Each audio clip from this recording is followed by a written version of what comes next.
الحمد لله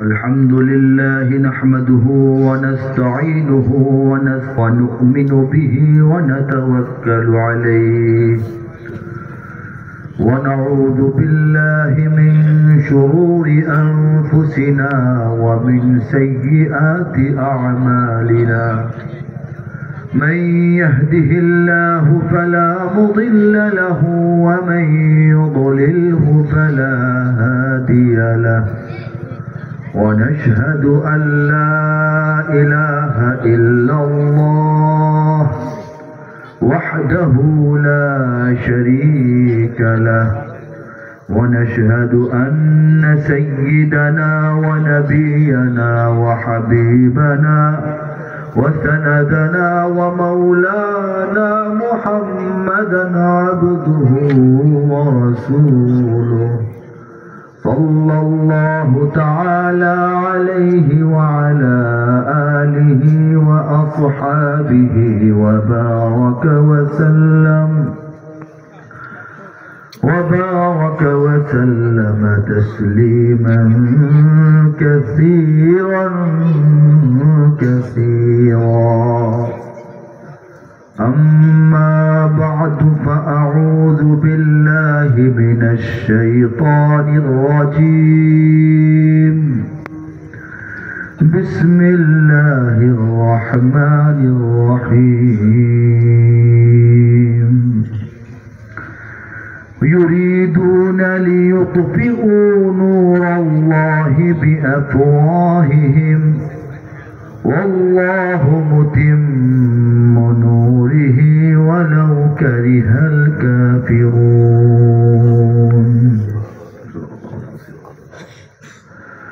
الحمد لله ثم الحمد لله হৃদয়ের গভীর থেকে সবাই বলি আলহামদুলিল্লাহ মাশাআল্লাহ।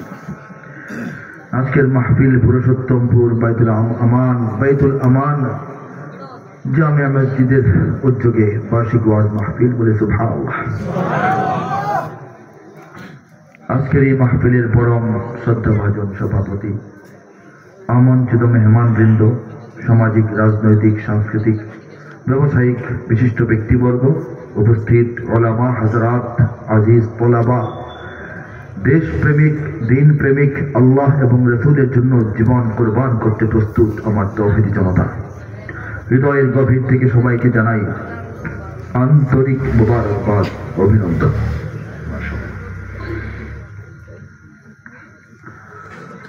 আল্লাহ রাব্বুল আলামিন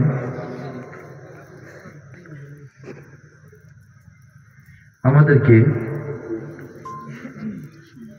আমাদের ঘর সংসার, সন্তানাদি, সহায় সম্পদ, দোকানপাট, ব্যবসা পাতি এবং অন্যান্য সব ব্যস্ততা এক পাশে সরিয়ে রেখে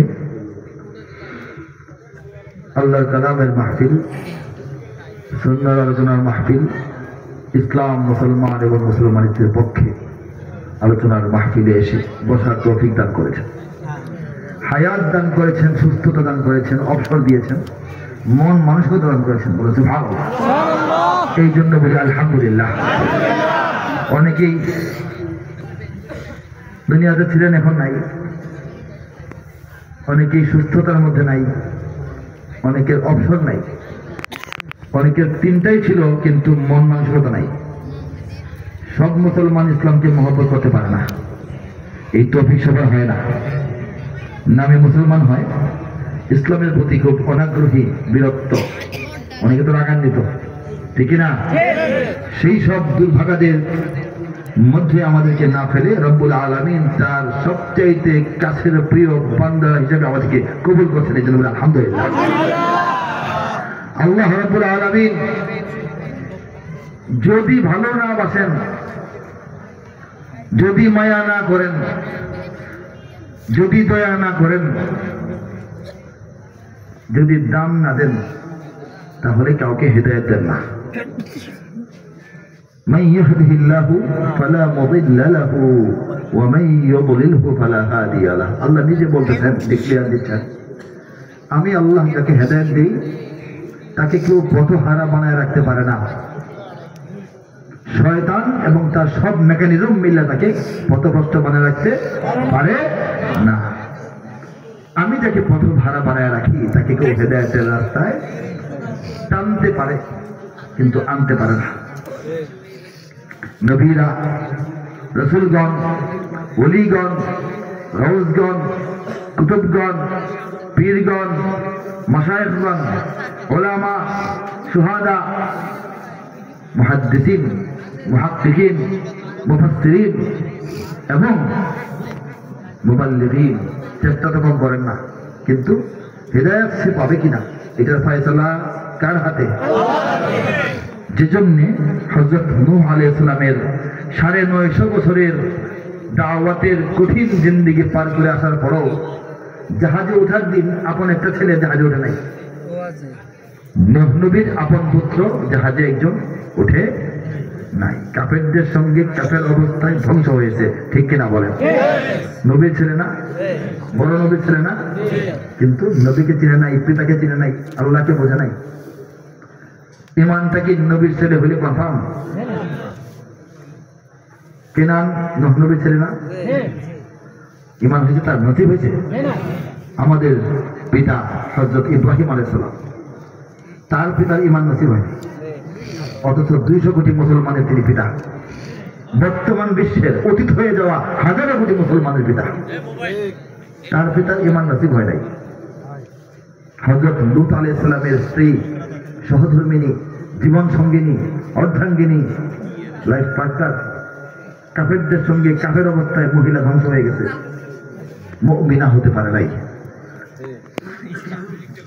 মা খাদিজার মতো সৌভাগ্য তার হয় নাই, ঠিক কিনা বলেন? আমাদের নবী, প্রিয় নবী, শেষ নবী, শ্রেষ্ঠ নবী, বড় নবী, উঁচা নবী, মহানবী, বিশ্ব নবী, আকায়ে নামদার, তাজদারে দু আলম, সাইয়্যিদুল মুরসালিন, খাতামুন নবিয়্যিন, হযরত মুহাম্মদ মুস্তাফা সাল্লাল্লাহু আলাইহি ওয়াসাল্লামের আপন চাচা, ভদ্রলোক, বিশ্বস্ত, আস্থাভাজন, ন্যায়পরায়ণ, সৎ, যোগ্য, নেতৃস্থানীয়, অভিজাত, বংশীয়, প্রভাবওয়ালা, প্রতিপত্তিওয়ালা, সততাওয়ালা মানুষ হিসাবে খুব ভালো, মানবিক গুণাবলীতে ভরপুর। নবীকে লালন পালন করলেন, আদর করলেন, সোহাগ করলেন, যত্ন করলেন, কাফেরদের হাত থেকে রক্ষা করলেন, সিরিয়া পর্যন্ত সাথে নিয়ে বেড়াইতে গেলেন, ব্যবসা শিখাইলেন, বিয়ে শাদী করালেন। নবীর সঙ্গে ৩ বছর কারাবরণ করলেন, কারাগারে থাকলেন। নবীর সামনে শুয়ে মারা গেলেন। নবী আবদার করলেন, অনুরোধ করলেন, কান্না করলেন, ওই ব্যক্তি ঈমান আনলো না। আবু তালিব, ঠিক কিনা বলেন? নবীর আপন চাচা হইলে মুমিন হবে কি? সেও নবীর বাপ হইলে মুমিন হয়, নবীর স্ত্রী হইলে মুমিন হয়, নবীর ছেলে হইলে নবীর মুমিন হয়। মুমিন কারা হয়? যাদেরকে মুমিন বানান কে? সেই আল্লাহ। তার প্রিয় হাবিবের দোয়া, তার প্রিয় খলিলের দোয়া, যাদের জন্য দোয়া করেছেন। হযরত ইব্রাহিম আলাইহিস সালাম তার আব্বার জন্য দোয়া করেন নাই? কেমন করছেন? কম না বেশি? নিরস দোয়া না খুব সরস দোয়া? আমাদের নবীজি আপন চাচার জন্য কি পরিমাণ দোয়া করছেন কল্পনা করতে পারবেন? নবীজির মন রাখিতে চাইলেই তো আল্লাহ কবুল করেন, আর দোয়া করছেন অনেক, এরপরও আল্লাহ পাক যার জন্য দোয়া করেছেন তাকে আল্লাহর পছন্দ না। ব্যাপারটা এই জায়গায়। নবীকেও ভালোবাসেন, নবীর দোয়ার জন্য নবীকে আল্লাহ পাক বদলা দিবেন, কিন্তু যার জন্য দোয়া করেছেন, ইব্রাহিম আলাইহিস সালাম যার জন্য দোয়া করেছেন, তাদের অন্তরগুলি আল্লাহর কাছে ঈমান, ইসলাম এবং তাওহীদ রাখার মতো পাত্র মনে হয় নাই। অপরিচ্ছন্ন, অপবিত্র এবং অযোগ্য মনে হয়েছে, ঠিক না বলে? ঈমানকে ধারণ করার জন্য যে সৌন্দর্য, যে মাধুর্য, যে লালিত্য, যে কমনীয়তা, যে নমনীয়তা, যে আগ্রহ, যে আকাঙ্ক্ষা হৃদয়ের মধ্যে থাকতে হয়, আর ঈমানকে পাওয়ার পর এটাকে যে যত্নের সঙ্গে রক্ষা করতে হয়, এই জিনিসটা তাদের অন্তরে ছিল না। আল্লাহ পাক দেখলেন তাদেরকে দেওয়া যাবে না, দেন নাই, ঠিক কিনা? সেই ঈমান আল্লাহ রাব্বুল আলামিন বাংলাদেশের শতকরা 94.6% মানুষকে দান করেছেন। ঈমানের জন্য কোনো খরচ করি নাই, কোনো কষ্ট করি নাই, বিলালের মতো মাইর খাই নাই, মক্কা মদিনা হিজরতের মতো বাংলাদেশ ছেড়ে আমরা কোথাও হিজরত করে যাইতে হয় নাই। বিনা চেষ্টায়, বিনা খরচায়, বিনা মেহনতে আল্লাহ আমাদেরকে ভালোবেসে, দয়া করে, মায়া করে, দাম দিয়া, গুরুত্ব দিয়া আমাদেরকে দিয়েছেন। হৃদয়টা ভরে আমরা বলি আলহামদুলিল্লাহ, বিস্ময়ে প্রকাশ করে বলি সুবহানাল্লাহ, গৌরব প্রকাশ করে বলি আল্লাহু আকবার। এই যে আল্লাহু আকবার আওয়াজ, এই আওয়াজ গোটা বিশ্বের সমস্ত সাম্রাজ্যবাদী শক্তিকে কাঁপিয়ে দেয়। বিশ্বের যত সুপার পাওয়ার, সমস্ত সুপার পাওয়ারকে দাবিয়ে দেয়। সেই আওয়াজের মালিক, সেই আওয়াজের অধিকারী, সেই আওয়াজওয়ালা আল্লাহ পাক আমাদেরকে বানায় দিয়েছেন, ঠিক কিনা বলেন? এই আওয়াজ নিভাইয়ে দেওয়ার চেষ্টা হয়, এই আওয়াজ ভুলিয়ে দেওয়ার চেষ্টা হয়, এই আওয়াজ থামিয়ে দেওয়ার চেষ্টা হয়, এই আওয়াজের ভলিউম কমিয়ে দেওয়ার চেষ্টা হয়, কিন্তু আল্লাহ বলেন ওয়ামাকারু, তারা ষড়যন্ত্র করে। ওয়ামাকার আল্লাহ, আমি আল্লাহ আমার পরিকল্পনা ঠিক করে রাখি। আল্লাহু খায়রুল মাকিরিন, আর আল্লাহই সর্বোত্তম, সর্বোচ্চ পরিকল্পনাবিদ। তাদের কত পরিকল্পনা, কিন্তু বাস্তবায়িত হবে কার পরিকল্পনা? হইতেছে। বাংলাদেশের খেলোয়াড়রা ভালো খেললে এখন আওয়াজ উঠে নারায়ে তাকবীর, আল্লাহু আকবার। গত এক সপ্তাহের খবর নেন, বাংলাদেশের সীমান্তের বিভিন্ন জায়গায় এদেশের মানুষরা ভারতের দিকে আঙ্গুল তুলে বলতেছে আল্লাহু আকবার। এই আল্লাহু আকবার মুছে দেওয়ার কত বড় চেষ্টা, কত দিনের চেষ্টা, কিন্তু আল্লাহ পাক চান জ্বালাবেন, তারা চায় নিভাবে, তারা চায় থামাবে, আল্লাহ চান এটাকে আরো বাড়ায় দিবেন, ঠিক কিনা বলেন? এই বাংলাদেশটা কার দান? আমাদের ঈমান আমল গুলি কার দান? আমলে আমরা কম বেশি, আখলাকে আমরা কম বেশি, ঈমানে আমরা 100 সবাই না পাইলেও 33-এর নিচে কেউ পাবো না ইনশাআল্লাহ। সেই ঈমানদারের দেশ বাংলাদেশ, যে দেশের মধ্যে হাজার হাজার মাহফিল হয়। পৃথিবীর কোন দেশে হাজার হাজার মাহফিল হয় না। পৃথিবীর আল্লাহর জমিনে খবর নিয়ে দেখেন, কোন দেশে হাজার হাজার মাহফিল, আর হাজার হাজার মাহফিল, গড়ে কোটি কোটি মানুষ মাহফিল শোনে শীতের সময়। এই ঘটনা দুনিয়ার আর কোনো কোথাও ঘটে না। আল্লাহ বেজার না খুশি? আল্লাহ বেজার না খুশি? সেই আল্লাহর খুশির জমিনটা হচ্ছে বাংলার জমিন, বলা সুবহানাল্লাহ। যদি তাই না হতো তাহলে আমরা যারা আল্লাহওয়ালা, আমরা যারা নবীওয়ালা, আমরা যারা কোরআনওয়ালা, আমরা যারা মাহফিলওয়ালা, আমরা যারা কথায় কথায় ইনশাআল্লাহ, মাশাআল্লাহ, সুবহানাল্লাহ, আলহামদুলিল্লাহ, হাসবুনাল্লাহ, ইন্না লিল্লাহ এইগুলি পড়তে থাকি, আমাদের তো আসলে কিছুই নাই, টাকা পয়সা নাই। আছে? এই বাংলাদেশের তো তৌহিদ জামাতের হাতে বিরাট টাকা আছে নাকি? আছে? শুনেন, আমরা তৌহিদ জামাতের পক্ষে একটা দৈনিক পত্রিকা বের করার জন্য অনেক চেষ্টা করে টাকা পাইনি। একটা টেলিভিশন চ্যানেল যারা নাকি ইসলামের পক্ষে, মুসলমানদের পক্ষে বাংলাদেশে কথা বলবে, এটা বানানোর টাকা আমাদের নাই। থাকলে বানাইতাম। আল্লাহ মেধা দিয়েছেন, মেধা নিয়ে বসে আছি, টাকা তো পাই না। শুরু করতে পারবো, 3 মাস চালাইতে পারবো না, নাই, টাকা পয়সা নাই। বহির্বিশ্বে আমাদের সঙ্গে বন্ধুত্ব রাখবে, একেবারে আমাদেরকে সব সাহায্য করবে, এমন কোন বন্ধুও নাই। প্রচলিত মিডিয়াগুলি আমাদের পক্ষে নাই, আমাদের মধ্যে শক্তিশালী সংগঠন নাই, যোগ্যতর নেতা বেশি নাই, যারা আছেন তাদের মধ্যে মিল, মহব্বত এবং ঐক্য নাই। নায়ের মধ্যে আমরা আছি, ঠিক কিনা?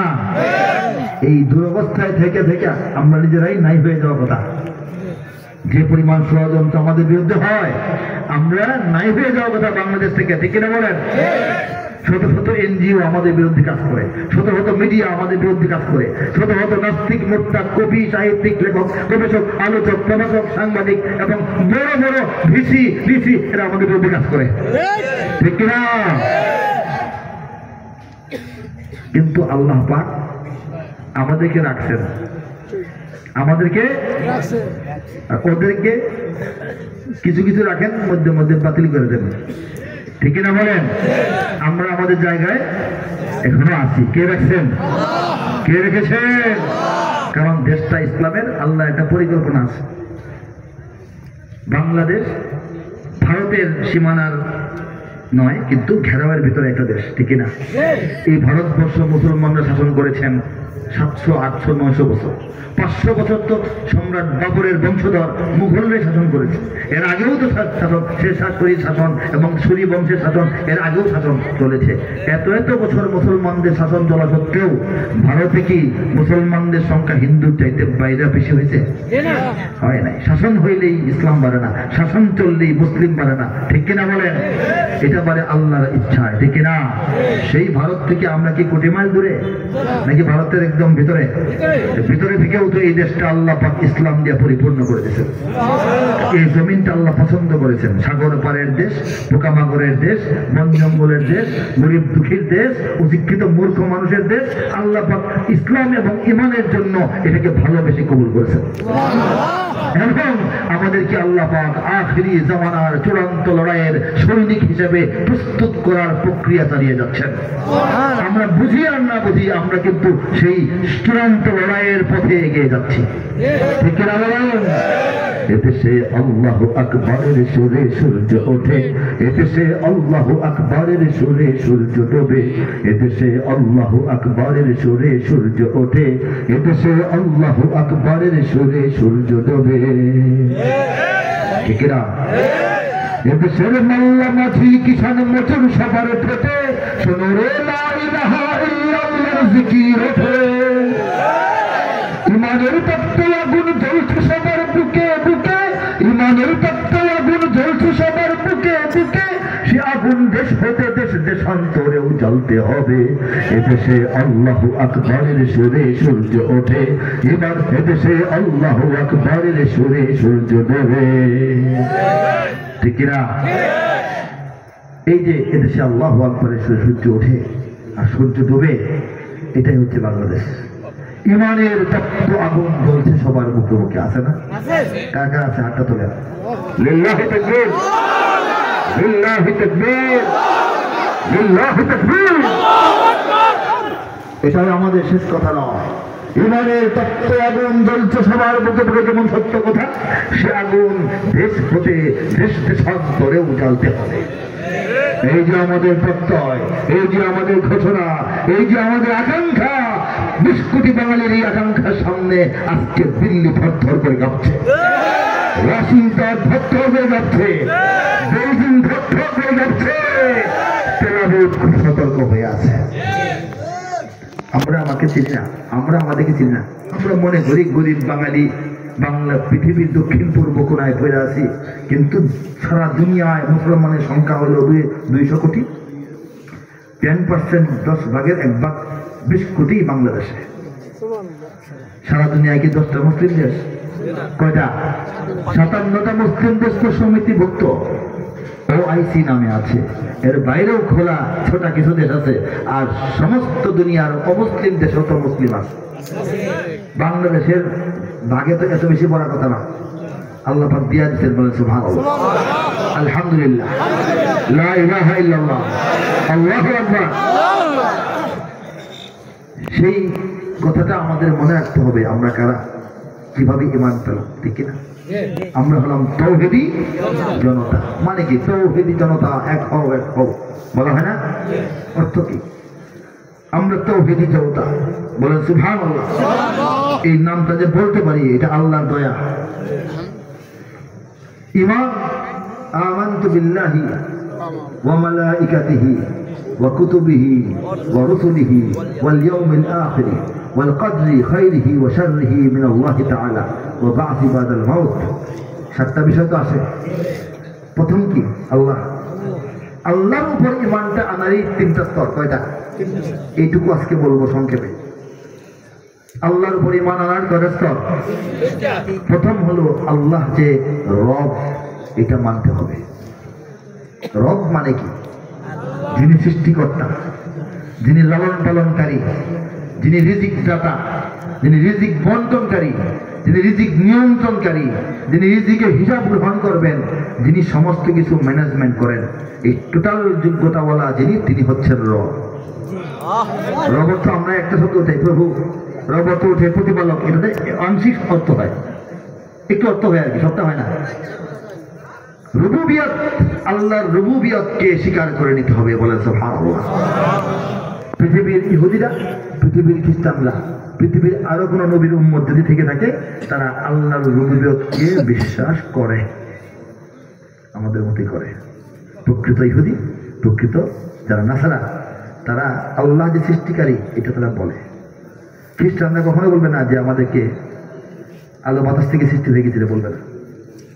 ইহুদিরা বলবে না প্রকৃতি থেকে সৃষ্টি হয়ে গেছিল, এটা বলবে নাস্তিকরা।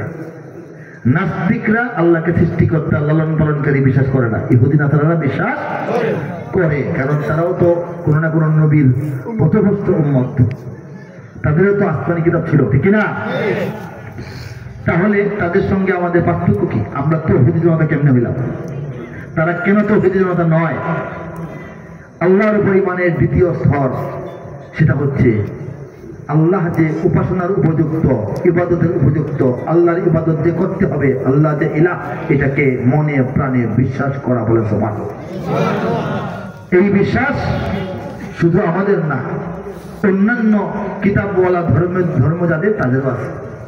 তারাও আল্লাহ ইবাদতের যোগ্য, আল্লাহর ইবাদত করতে হবে এটা জানে, আল্লাহর ইবাদত করেও তাদের মতো করে তারা করে।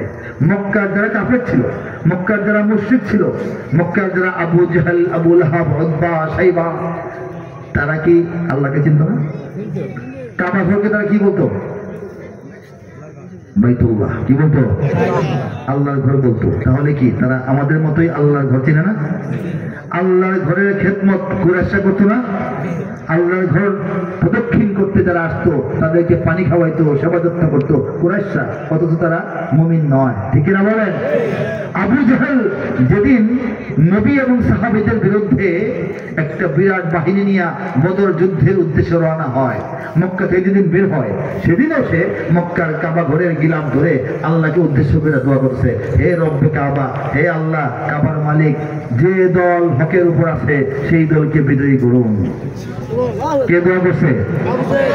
আবু জাহল। সে কার কাছে দোয়া করছে? আল্লাহকে সে বিশ্বাস করতো, স্বীকার করতো, চিনত, ইবাদতও তারা করতো আল্লাহ। তাহলে পার্থক্য কি? আল্লাহর উপর বিশ্বাসের তৃতীয় স্তর, সেটা হচ্ছে প্রথমটা হচ্ছে রুবুবিয়ত, আল্লাহকে রব হিসাবে মেনে নেওয়া। দ্বিতীয়টা হচ্ছে উলুহিয়ত, আল্লাহর ইলাহ, আল্লাহ যে ইবাদত করতে হবে সেটা মেনে নেওয়া। আর তৃতীয়টা হচ্ছে ওয়াহদানিয়াত, বলেন সুবহানাল্লাহ। আমি বয়ান করেন আমার পর কেউ যদি মুসাফা করে বলেন, হুজুর আপনাকে অনেক ভালোবাসি, আপনার সব বয়ান শোনার চেষ্টা করি, এর অর্থ কি তিনি আমাকে ছাড়া আর কোনো আলেমকে ভালোবাসেন না? নাকি বাসেন? শুধু আমার বয়ান শোনেন, দুনিয়ার কেউ বয়ান শোনেন না? শোনেন তো? এইটুকু বললে আমি যেহেতু বান্দা, আমি যেহেতু সৃষ্টি, আমি খুশি হতে পারি, কিন্তু যিনি স্রষ্টা এবং যিনি বান্দাগণ আল্লাহ, তিনি এতটুকুতে সন্তুষ্ট হবেন না। তাকে বলতে হবে, হে আল্লাহ আমি আর কাউরও ইবাদত করি না, শুধু আপনার ইবাদত করি। আমাকে যদি বলে আপনাকে খুব ভালোবাসি, এতে আমি সন্তুষ্ট। কাউকে ভালোবাসি না বলা দরকার নাই, ঠিক না? আল্লাহকে বলতে হবে লা ইলাহা, কোনো ইলাহ নাই ইল্লাল্লাহ, শুধু আপনি আল্লাহ, বলেন সুবহানাল্লাহ।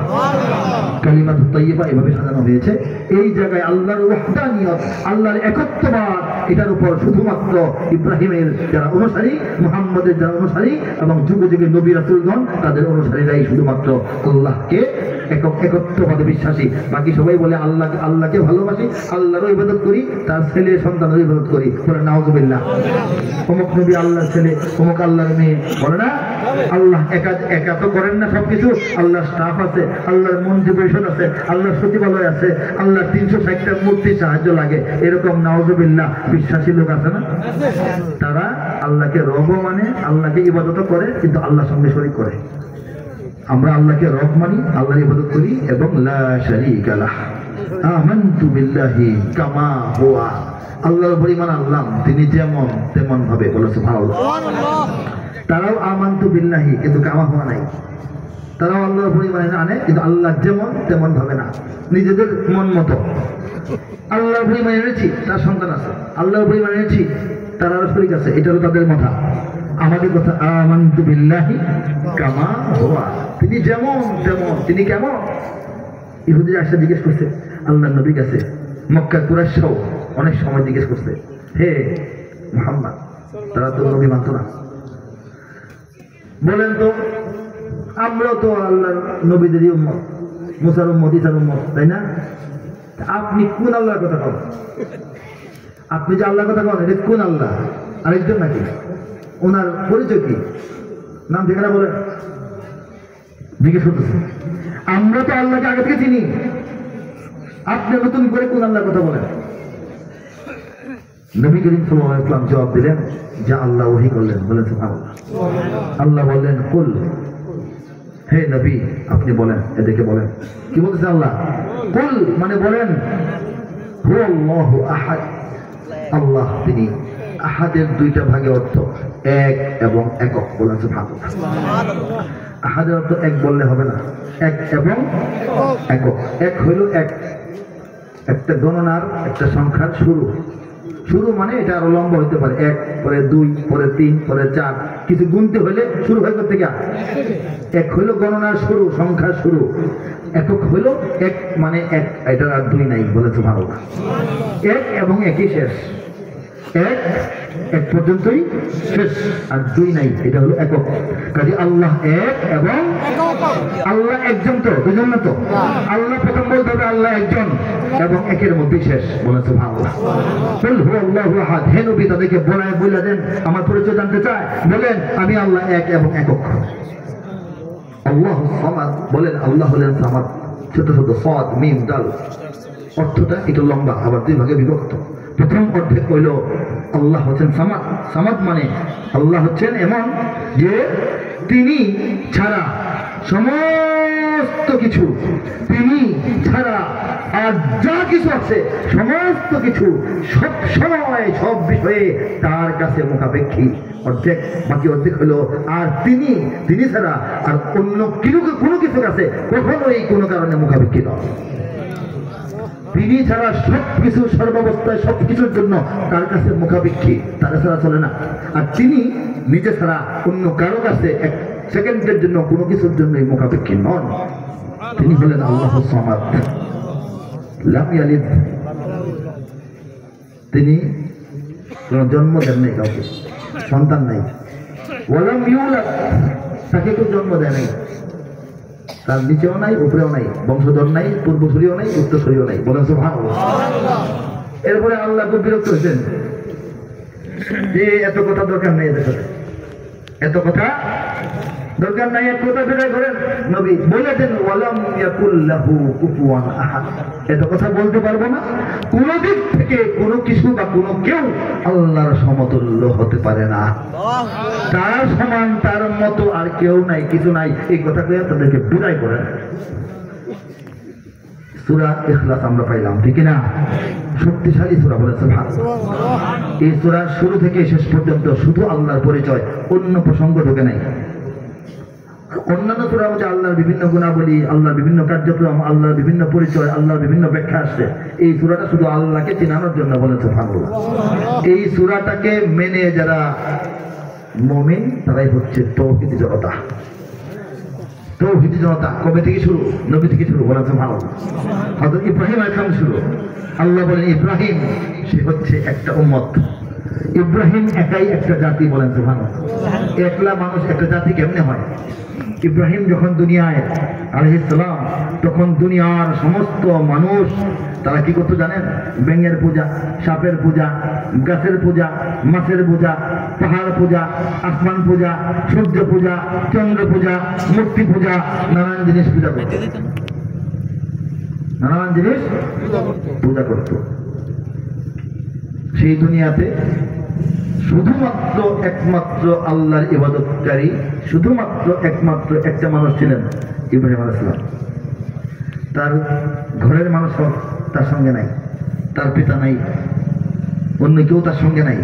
এই জন্য আল্লাহ বলছেন দুনিয়ার সব মানুষ বিভিন্ন জাতি, আমার ইব্রাহিম একাই একটা জাতি। সেই ইব্রাহিম আলাইহিস সালামের অনুসারী আমরা, বলেন সুবহানাল্লাহ। ইব্রাহিম খলিলুল্লাহ আর আমাদের নবী মুহাম্মদুর রাসূলুল্লাহ হাবিবুল্লাহ, বলেন সুবহানাল্লাহ। আল্লাহর খলিল, আল্লাহর হাবিব, কত সুন্দর না? ডাইরেক্ট অ্যাকশন নাকি?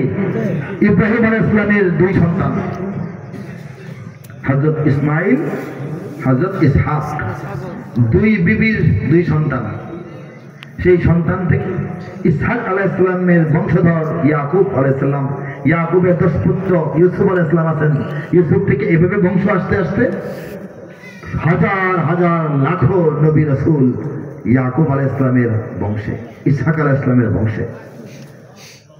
জেরুজালেম থেকে সেই বংশ বিস্তার হয়েছে সারা দুনিয়ায়, ঠিক কিনা? আর একজন স্ত্রী, একজন সন্তান, তাদেরকে আল্লাহ নির্দেশে ইব্রাহিম আলাইহিস সালাম রেখে গেছিলেন কোথায়? মক্কায়। জানেন না?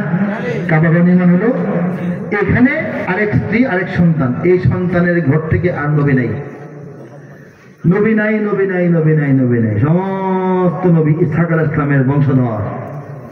এই জন্য তারা হচ্ছে বনি ইসরাইল। ইসহাক আলাইহিস সালামের ছেলের নাম ইয়াকুব, ইয়াকুব আলাইহিস সালামের আরেকটা নাম ইসরাইল, এই জন্য বনি ইসরাইল। বনি ইসরাইলের নবীরা একদিকের নবী, তারা তাদের নবীদের নাম এখন ইহুদিরা নাসারারা রাখে। হ্যাঁ, ইসহাককে বলে আইজাক, কি বলে? আইজাক রবিন, নাম শুনেন না? হ্যাঁ, মানে কি? ইসহাক। ইয়াকুবকে বলে জ্যাকব, নাম শুনেন না? শুনেননি? ইউসুফকে বলে জোসেফ, মুসাকে বলে মোজেস, আছে কিনা? এইভাবে চলতেছে। বিভিন্ন নবীদেরকে বিভিন্ন ভাবে তারা উচ্চারণ করে।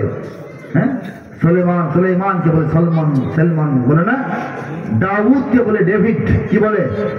দাউদ, ডেভিড, তারা কি বলে? এই নামগুলি তারা ব্যবহার করে। তাদের নবী তারা, আমাদেরও নবী, বলে সুবহানাল্লাহ। আর ইসমাইল আলাইহিস সালামের বংশে নবী নাই, নাই নাই নাই নাই নাই নাই। আল্লাহ পাক সর্বশেষ রাসূলকে এই বংশে দিয়ে দিলেন। এই জন্য আমাদের সঙ্গে তাদের ঝগড়া, ফাসাদ, হিংসা, বিদ্বেষ, মানতে চায় না, মানে না, হত্যা করে, মারে, তসনস করে, গুঁড়ো করে দে, পিষে দে, ঠিক কিনা? ওরা ইসরায়েল মারতে মারতে মারতে মারতে 70-80 বছর মারতে মারতে ক্লান্ত। আর ফিলিস্তিনের উম্মতে মুহাম্মাদি যারা, তারা মরতে মরতে মরতে মরতে এখনো আল্লাহু আকবার স্লোগান দিয়া ধ্বংসযজ্ঞ থেকে লাভ দিয়ে বের হয়। ঠিক কিনা? আমরা সেই উম্মাহ, বলেন সুবহানাল্লাহ। আমাদেরকে ধ্বংস করা সহজ নয়। আল্লাহ চান না যে আমরা ধ্বংস হই, আমরাই তো দুনিয়াকে আবাদ করবো, ঠিক কিনা? বাংলার ইতিহাসে যখনই শত্রু আসে পালাবার পথ খুঁজে পায় না। বাংলার ইতিহাসে যখনই শত্রু আসে পালাবার পথ খুঁজে পায় না। ইংরেজ দুনিয়ারা এখানে খেয়েছে, তারা পালিয়ে গিয়েছে, ভাগ হয় না। বুঝে নিক আমেরিকা, বুঝে নিক ইন্ডিয়া, বুঝে নিক রাশিয়া ও চায়না। বুঝে নিক আমেরিকা, বুঝে নিক ইন্ডিয়া, বুঝে নিক রাশিয়া ও চায়না। মুমিনের এই মাটি, ইমানের এই ঘাটি কিছুতেই কেড়ে নেওয়া যায় না। মুমিনের এই মাটি, ইমানের এই ঘাটি কিছুতেই কেড়ে নেওয়া যায় না, যায় না, না না। মুমিনের এই মাটি, ইমানের এই ঘাটি কিছুতেই কেড়ে নেওয়া যায় না। সাহাবায়ে কেরামের আগমনে এই দেশ 1000 বছর আগে ধন্য। ওলিদের মেহনতে গড়ে ওঠা এ জমিন কোটি কোটি মুমিনের জন্য, কোটি কোটি মুমিনের জন্য। এ মাটির ভাজে ভাজে শহীদের খুন আছে, এ জমিন কখনো শুকায় না। এ মাটির ভাজে ভাজে শহীদের খুন আছে, এ জমিন কখনো শুকায় না, এ জমিন কখনো শুকায় না। জমিনের এই মাটি, ইমানের সেই ঘাটি কিছুতেই কেড়ে নেওয়া যায় না। এখানে লক্ষ প্রাণ আকাশে দেয় আজান, জমিনে লুটায় কোটি কোটি শির। এখানে হওয়ার আগে হাজারো কণ্ঠে জাগে, দিকে দিকে নারে তাকবীর, দিকে দিকে দিকে নারায়ে তাকবীর। ঠিক না? এখানে গ্রাম শহরে প্রস্তুত ঘরে ঘরে, এখানে গ্রাম শহরে প্রস্তুত ঘরে ঘরে আল্লাহর সেনারা ঘোড়ায় না। এখানে গ্রাম শহরে প্রস্তুত ঘরে ঘরে আল্লাহর সেনারা ঘোড়ায় না, আল্লাহর সেনারা ঘোড়ায় না। জমিনের এই মাটি ইমানের এই ঘাটি কিছুতেই কেড়ে নেওয়া যায় না, যায় না। জমিনের এই মাটি ইমানের এই ঘাটি কিছুতেই কেড়ে নেওয়া যায় না। ঠিক না? মুমিনের এই মাটি ইমানের এই ঘাটি কিছুতেই কেড়ে নেওয়া যায় না, কেড়ে নেওয়া সম্ভব নয়। মুসলমানদের একটু ধৈর্য ধরতে হয়, আর কিছু না। আল্লাহ বলছেন ধৈর্য ধরো, আর কিছু না। নবুয়ত লাভের পর নবী যখন মক্কায় নতুন নতুন সাহাবীদের উপর অত্যাচার নির্যাতন, আহা নির্মম অকথ্য অকল্পনীয় আচরণ নতুন মুসলমানদের ছবি চলতেছে। নবী করিম সাল্লাল্লাহু আলাইহি ওয়াসাল্লাম সাহাবায়ে কেরামকে শুধু ধৈর্য ধরতে বলতেন, ধৈর্য ধরো। হুজুর অমুক ভাইরে তো মারতেছে, লটকে রাখছে, অমুক ভাইরে তো বুকের উপর পাথর দিয়ে রাখছে, অমুক ভাইয়ের তো পিঠের নিচে কয়লা দিয়ে রাখছে, অমুক ভাইরে এই খেজুর গাছের সঙ্গে বেঁধে রাখছে, খেজুরের কাঁটা দিয়ে তার শরীর ছিন্ন করতে। হ্যাঁ, আল্লাহ রাসূল আমাদের যে সুমাইয়া একজন মহিলা, তাকে তো হত্যা করেছে আবু জাহাল, তল পেটে বর্ষা ঢুকিয়ে দিয়েছে, ধরালো। আরেকজনকে দুই পা দুই উটের সঙ্গে বাইন্ধা উট দৌড়ায় দিয়েছে। এইগুলি করতেছিল। নবী কি বলতেন? ধৈর্য ধরো। নিজেও ধৈর্য ধরতেন। অনন্তকাল ধৈর্য ধরছেন, মাত্র 13 বছর। 6 বছর? 13 বছর ধৈর্য ধরো। ধরার পর আল্লাহ রাসূল সাল্লাল্লাহু আলাইহি ওয়াসাল্লাম 13 বছর পরেই একটা রাষ্ট্রের রাষ্ট্রনায়ক হয়ে গেলেন। বলেন সুবহানাল্লাহ। সেখানে সেনাবাহিনী গড়ে তুললেন, সেখানে সংবিধান কায়েম করলেন। পৃথিবীর ইতিহাসে সর্বপ্রথম লিখিত সনদ সংবিধান। এর আগে লিখিত সংবিধান ছিল না, বাদশাহ মুখে যা বলতো তাই হইতো, কিন্তু একটা সিস্টেম লেখা থাকবে, এইভাবে সবাই চলবে নাগরিকরা।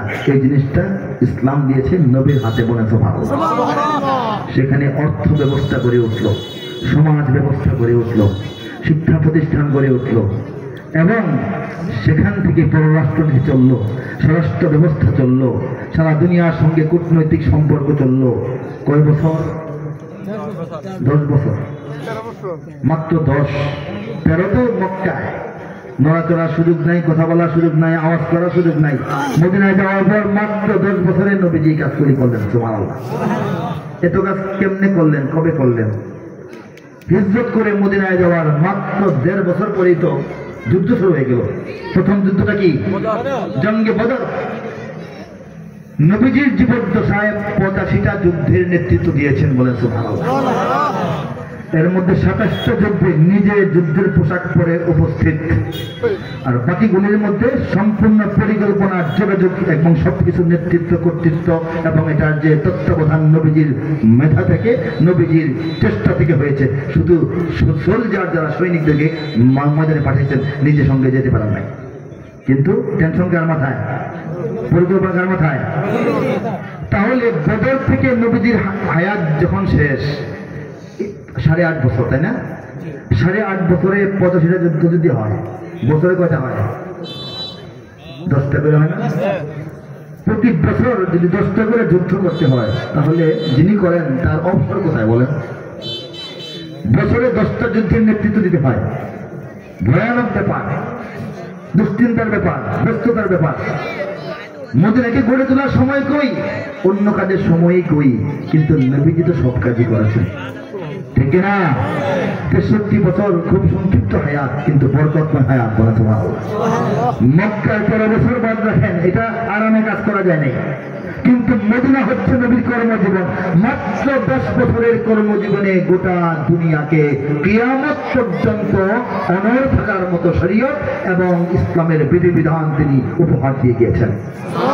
এবং দুনিয়া থেকে তার আড়ালে চলে যাওয়ার পর হযরত আবু বকর মাত্র 2.5 বছর, ওমর 12 বছর। ওমরের 12 বছরের মাঝামাঝি সময়েই চীন হতে মরক্কো পার হয়ে আটলান্টিক পার হয়ে স্পেন পর্যন্ত কালিমাতুত তাইয়্যিবার পতাকা ওড়ার মতো রাষ্ট্র নির্মাণ হয়ে গিয়েছিল। আর কে আছে পৃথিবীতে এত অল্প সময়ে এত বড় বিপ্লব ঘটিয়েছেন বলেন? আর কে, কোন ব্যক্তি পৃথিবীর ইতিহাসে, কোন মানুষটা আছে কেউ? আছে কেউ? এই জন্য পৃথিবীর সর্বকালের সর্বশ্রেষ্ঠ মানব মহানায়ক মুহাম্মদুর রাসূলুল্লাহ সাল্লাল্লাহু আলাইহি ওয়াসাল্লাম। এর মধ্যে এত কাজ করতে গিয়া সংসারের বাজার নেই, খবর নাই এমন না। বাজার সবাই করেছেন, নিজের কাপড় নিজে সেলাই করেছেন, কুয়ার থেকে পানি উঠাইছেন, বাচ্চাদের খবর রাখছেন, স্ত্রীদের খবর রাখছেন। বলেন আল্লাহু আকবার। কে করাইছেন? বরকতময় হায়াত। নবীজির 3000 বছর বাঁচার দরকার ছিল না, আল্লাহ যতদিন বাঁচা দরকার ততদিন দুনিয়াতে রাখছেন। এরপরে দুনিয়ার মানুষের চোখের আড়ালে নিয়ে গেছেন, এখনো শুয়ে আছেন, আমরা গেলে সালাম দিতে পারি। বলেন সুবহানাল্লাহ। সেই নবীর যে দিন, সেই দিনের পথে আল্লাহ পাক আমাদেরকে নিয়ে আসেন। আমরা যদু মধু কুদু, আমরা দাম আছে কোন? আমরা কি আরো বললো ইসলাম চেনারই কথা না? কোথায় মক্কা মদিনা, হাজার হাজার মাইল দূরে এই সীমার ভিত্তি বাংলাদেশ, এখনো গাড়ি আসে না গ্রাম পর্যন্ত, ঠিক কিনা বলেন? অথচ ইসলাম এসে বসে। কে দিয়েছেন? আবার সে কোথায় ফিরে যাচ্ছি? আল্লাহ পাক সারা দুনিয়ার মুসলিম উম্মার খেদমতে শুধু নয়, নেতৃত্বে এই বাংলাদেশকে ব্যবহার করবেন। ইতিমধ্যে শুরু হয়ে গেছে। বলতে পারবো প্রমাণ দেব। হারামাইন শরীফাইন, মক্কা মদিনার যে চত্বর, এখানে লিবিয়ায়, ইরানে, তুরস্কে, দুবাইয়ে বিশাল বিশাল প্রতিযোগিতা হয়। 100, 150, 200 মুসলিম দেশের প্রতিযোগীরা এখানে আসে। বাংলাদেশের আলু ভর্তা ডাইল দেখায় যে পোলাপান বাচ্চারা, এরাও এখানে হিফজুল কোরআনে 1 নম্বর হয়। আলু ভর্তা ডাইল এখানে মাদ্রাসায় জানে তো, সকালে 1 প্লেট ভাতের মধ্যে আলু ভর্তা দিয়ে দেয়, আর পরে ডাইল পরে নিয়ে যাও। এটা তো খাওয়ান নাকি? তারা কি হয়? আল্লাহর দুনিয়াতে, আল্লাহ চোখের সামনে আল্লাহর কালাম মুখস্থ করে 1 নম্বর হয়। আল্লাহ দেখেন না? আল্লাহ জানেন না? কে কোরআন? আল্লাহ বেজান না খুশি? সারা পৃথিবীতে সমস্ত নবী রাসূলদের যে একত্ববাদের দিকে দাওয়াত দেওয়ার কাজ, এই কাজটা চলে না মোটামুটি। পুরা কাজের সব চাইতে বড় মাহফিলটা বাংলাদেশের রাজধানীর বুক চিরে বয়ে যাওয়া তুরাগ নদীর পারে অনুষ্ঠিত হয়। কুয়েতে হয় না, কাতারে হয় না, ওমানে হয় না, দুবাইয়ে হয় না, সৌদি আরবে হয় না, বাহরাইনে হয় না, জর্ডানে হয় না, মিশরেও হয় নাই, লিবিয়াতেও হয় নাই। আরব বিশ্ব যেখানে নবী এসেছেন, কোরআন এসেছে, দাওয়াত যেখান থেকে শুরু হয়েছে, সেখানে হয় না। হয় কোথায়? কার ইচ্ছা? এই মর্যাদা কে দিয়েছেন? কাবা ঘরের পবিত্র গিলাফ, কালো রঙের গিলাফ, চিনি না আমরা? দেখি তো, সেই গিলাফের গায়ে সোনালী হরফে আল্লাহর কালামের কিছু অংশ লেখা থাকে না? এই সোনালী হরফ তো পরে এই স্বর্ণের সরি দিয়ে বানায়, যন্ত্র দিয়া এমব্রয়ডারি করে না, যন্ত্র না, কিন্তু হাত দিয়ে করে। অনেকগুলি মানুষ সারা বছর হাত দিয়ে করে, মনে হচ্ছে ভালো। কিন্তু এই যে নকশাটা, হরফগুলি প্রথম যে লিখে দেন কলম দিয়া, এই ব্যক্তিটা বাংলাদেশের চট্টগ্রামের মৌলানা মুখতার আহমদ নামক এক ভাই। অনেকে জানি না আমাদের, না? কার ইচ্ছা হয়েছে? কার ইচ্ছা? আল্লাহ পাক আমাদেরকে ইমান আসারই কথা না, যে এলাকায় এখানে ইমান দিয়ে ভরে দিলেন। আল্লাহ পাক আমাদেরকে কাবা ঘরের গিলাফের মধ্যে আমাদের হাতের লেখা পৌঁছায় দিলেন। আল্লাহ পাক আল্লাহর দ্বীনের প্রচারের সবচেয়ে বড় মাহফিলটা বাংলাদেশের জমিনে করে দিলেন। আল্লাহ পাক আল্লাহর কালাম হেফাজতের সবচেয়ে বড় দায়িত্বশীল দেশ আমাদেরকে বানায় দিলেন। সেই আল্লাহ কি ভারতের থাবার নিচে বাংলাদেশ ধ্বংস হইতে দিবেন? এই জন্য ইমান দিয়েছেন এখানে। আপনাদের কি মনে হয়? আমার তো মনে হয় না, ঠিক কিনা? আল্লাহ রাব্বুল আলামিন এই দুনিয়ার শেষ প্রান্তে, এই মানব জীবনের শেষ প্রান্তে এসে হক এবং বাতিলের চূড়ান্ত যে লড়াই, সেই লড়াইয়ের সামনের কাতারেই আমাদেরকে স্থান দিবেন ইনশাআল্লাহ। আমি প্রথমে তেলাওয়াত করেছিলাম, ইউরিদুনা লিয়ুতফিকু নূরাল্লাহি বিআফওয়াহিহিম। তারা চায় আল্লাহর বাতি, আল্লাহর জ্যোতি ফু দিয়া নিভাইয়া দিতে, আল্লাহু মুতিম্মু নূরিহি। আল্লাহ বলেন তারা কি চায় তোমরা তো জানোই দেখতেছো, আমি কি চাই এটা বুঝো। আমি কি চাই? আল্লাহু মুতিম্মু নূরিহি, আমি আল্লাহ চাই যেখানে বাতি জ্বালানো শুরু করছি এটা কমপ্লিট করব, পূর্ণ আকারে আমার বাতি জ্বলবে, কোনো কমই রাখবো না। ওয়ালাউ কারিহাল কাফিরুন, এই কাজটা আমি করবই করবই করবই। এতে আমার দুশমনরা, নবীর দুশমনরা, অস্বীকারী, বিদ্রোহী এবং এই শয়তানের অনুসারী কাফেররা যতই বিরক্ত হোক, মনে কষ্ট পাক, তাদের খারাপ লাগুক, আমার কিছু করার নেই। এ কথা কার? তো বাংলাদেশের যারা ইসলামের বিরুদ্ধে কাজ করে তারা তো চায় মাহফিল কমুক, কমে না বাড়ে, মসজিদ কমুক, কমে না বাড়ে, মাদ্রাসা বন্ধ হোক, বন্ধ হয় না বলে বলেন তো, মাদ্রাসা না, হাফেজ কমে না বাড়ে, আলেম কমে না বাড়ে। 7টা গ্রাম খুঁজে একটা মুফতি খুঁজে পাওয়া যেত না, এখন এক একটা গ্রামে 7টা করে মুফতি আছে। ঠিক আছে, কে বাড়াইছেন? আল্লাহ বাড়ান নাই। খালি সজাগ থাকেন, কি হচ্ছে না হচ্ছে, কি হবে, হ্যাঁ, ওয়েট অ্যান্ড সি, অপেক্ষা করুন এবং পর্যবেক্ষণ করুন। বাংলাদেশকে নিয়ে আল্লাহর যে পরিকল্পনা আস্তে আস্তে প্রকাশ পাবে। আমরা নিজেরাই আমরা জানি না আমাদেরকে নিয়ে আল্লাহর যে পরিকল্পনা, আল্লাহর পরিকল্পনা একটা একটা প্রকাশ পাবে, আমরা নিজেরাই অবাক হয়ে থাকবো, ঠিক না? আর সারা দুনিয়া, আধুনিক বিশ্ব, ইসলামের বিরুদ্ধে যে বিশ্বের অবস্থান, তারা তো বাংলাদেশের এইসব বৈচিত্র্যময় ঘটনা দেখে দেখে ফিট হয়ে পড়ে থাকবে, ফিট হয়ে পড়ে থাকবে। তারা কল্পনা করে নাই যা তা বাংলাদেশে হবে ইনশাআল্লাহ, ঠিক না? বাংলাদেশের সব মানুষের নাম বদলাতে পারে, বইয়ের পাতায় স্বাধীনতা সংগ্রাম বদলাতে পারে, বঙ্গোপসাগরের সব পানি যেতে পারে শুকিয়েও, গোটা রাজধানী গিলে নিতে পারে বুড়িগঙ্গার ঢেউ, সুন্দরবন কেটে হতে পারে ইটের ভাটার লাকড়ি, শিল্পপতিরা দেউলিয়া হয়ে খুঁজতে পারেন চাকরি, চোর গুন্ডারা পেয়ে যেতে পারে মন্ত্রীর মর্যাদা, হয় না? আইনের ফাঁকে কালো টাকা সব হয়ে যেতে পারে সাদা। অনেকেই বলে এই দেশ নাকি যুগে জাতির দেশ, দফায় দফায় বদলায় লঙ্ঘন পরিবেশ, তাই বলে ইসলাম তো এদেশে হুজুগে হবে না শেষ, হুজুগে হবে না শেষ। ইসলাম এ মাটির পরতে পরতে জনপদে ঘরে ঘরে, ইসলাম এ জাতির 90% মানুষের অন্তরে, ইসলাম নিয়ে কেউ ছিনিমিনি খেলে এমন শক্তি নেই, আর কিছু থাক না থাক এদেশে ইসলাম থাকবে, সব কিছু বদলে যাক এদেশে ইসলাম থাকবে, ঠিক না? 2010 লিখেছিলাম, অনেকে ভাবতেছিল লোকটা বোধহয় কিছুটা পাগল, এইসব কথাবার্তা কি চিন্তা করে লেখে গেল। সুন্দরবন কেটে ইটের ভাটা লাকড়ি হচ্ছে কিনা খবর নিয়ে দেখেন, 10 লেখা, 10 সালে লেখা। এরপর দেখেন কেন্দ্রীয় কারাগার ছিল কোথায়, গেছে কই এখন? আমাদের প্রধান নির্বাহী যেখানে হাঁস মুরগি লালন পালন করতেন, শাকসবজি ফলাইতেন, মাছ টাছ ধরতেন, ব্যাডমিন্টন খেলতেন, ওখানে বর্তমান বাংলাদেশের প্রধান নির্বাহী ওখানে থাকে। কই থাকে? অন্য জায়গায় থাকে না? না না, বর্তমান প্রধান যিনি, হ্যাঁ, পরিবর্তন হয় নাই। আগে যদি মুখ ফুটে বলতাম আমার তো মারতো, ঠিক না? হয়েছে না এগুলি? বইয়ের পাতায় স্বাধীনতা সংগ্রাম বদলাতে পারে, জানুয়ারির বই দেখবেন, ঠিক কিনা? শিল্পপতিরা দেউলিয়া হয়ে খুঁজতে পারেন চাকরি, শিল্পপতিরা দাড়ি কামাচ্ছে না?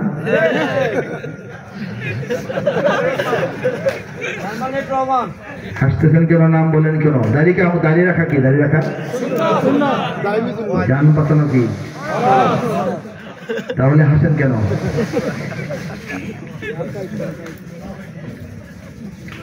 কে লেখান? কে লেখান?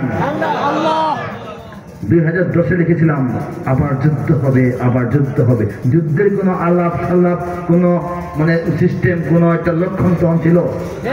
কে লেখাইছিলেন? যুদ্ধ হয় নাই? পার্বত্য 3টা জেলা রক্ষার জন্য যুদ্ধ এখন রানিং চলতেছে না? আমাদের যুদ্ধের জন্য ধাক্কা ধাক্কি আমাদের সীমান্তে শুরু হয়েছে না? কে লেখাইছেন? 5-6 বছর আগে লিখছিলাম, ঘটনা ঘটার পরে লেখা নাই, আগে লেখা। ঘটনাটা ঘটলো 24-এ, ঠিক কিনা? লেখা হয়েছিল, ইমানের সৈনিকেরা ভয় পেও না, রাত্রি আধার হচ্ছে বলে, যত রাত হোক না আধার আসবে সকাল সময় হলে। সকাল একটু হইতেছে না? স্বাধীন জন্মভূমির লক্ষ্মীরা সব প্রস্তুতি নাও, দিন বদলে এ লড়াই লড়তে হবে শক্তি সাহস বুদ্ধি বলে। শক্তি সাহস বুদ্ধি বল 4টা একসঙ্গে না হলে লড়াই বিজয় আসে না, ঠিক কিনা? 3 মাস প্রচার করে ঢাকায় গিয়া 3 ঘন্টাও টিকতে পারে নাই, এমন আন্দোলন হয় নাই? হয়েছে কিনা আগে? শক্তি সাহস বুদ্ধি বল 3-4টা একসঙ্গে ছিল না। এই জন্য আমাদের ছেলেরা, এই দেশের দেশপ্রেমিক সন্তানরা, তারা শক্তির চরম পরাকাষ্ঠা দেখাইছে, ঠিক কিনা? সাহস তো দুঃসাহস দেখিয়েছে, আর বুদ্ধি দিল্লির চাইতে সদাখানেক বেশি দেখাইছে অবশ্যই, ঠিক কিনা? আর এরপরে হচ্ছিল না, হবে কি হবে, হবে কি হবে না, কি জানি হয়, শেষ পর্যন্ত ভালো হয় না, আরো উল্টা বিপদ হয়। তখন চতুর্থ বলটা আশপাশ থেকে আসে, কিছু বন্দুকের নল হঠাৎ কিবলা পরিবর্তন করে আইন থেকে ঘুরে গেছে, ঠিক কিনা? শক্তি সাহস বুদ্ধির সঙ্গে বল যুক্ত হয়েছে। একটা সেমিফাইনাল বা কোয়ার্টার ফাইনাল খেলায় আমরা জিতে গেছি, ফাইনাল খেলা বাকি। ইসলাম এবং বাংলাদেশের মধ্যে যে সম্পর্ক, বাংলাদেশকে তার চূড়ান্ত ঠিকানা ইসলাম পর্যন্ত পৌঁছে দেওয়াটা হচ্ছে আমাদের ফাইনাল খেলা। সেই খেলাতে অংশগ্রহণ করার জন্য কারা তৈরি আছে? লিল্লাহি তাকবীর, লিল্লাহি তাকবীর, লিল্লাহি তাকবীর। ওরা বোঝে না, যারা ডলার পাউন্ড ব্যয় করতেছে বাংলাদেশের দিকে ইসলাম মুক্ত বাংলাদেশ বানানোর জন্য, তারা বোঝে না ব্যাপারটা। এই জায়গায় পুঞ্জি খাটাইলে জামানত বাজেয়াপ্ত হবে, পুঁজি ফেরত পাওয়া যাবে না, ঠিক না? এটা লস ব্যবসার জায়গা, এখানে আসলে হবে না। এখানে ইসলাম ভেসে ভেসে আসে নাই। বাংলার জমিনের অত্যন্ত সুগভীর জায়গায় ইসলাম পতিত আছে, ঠিক না?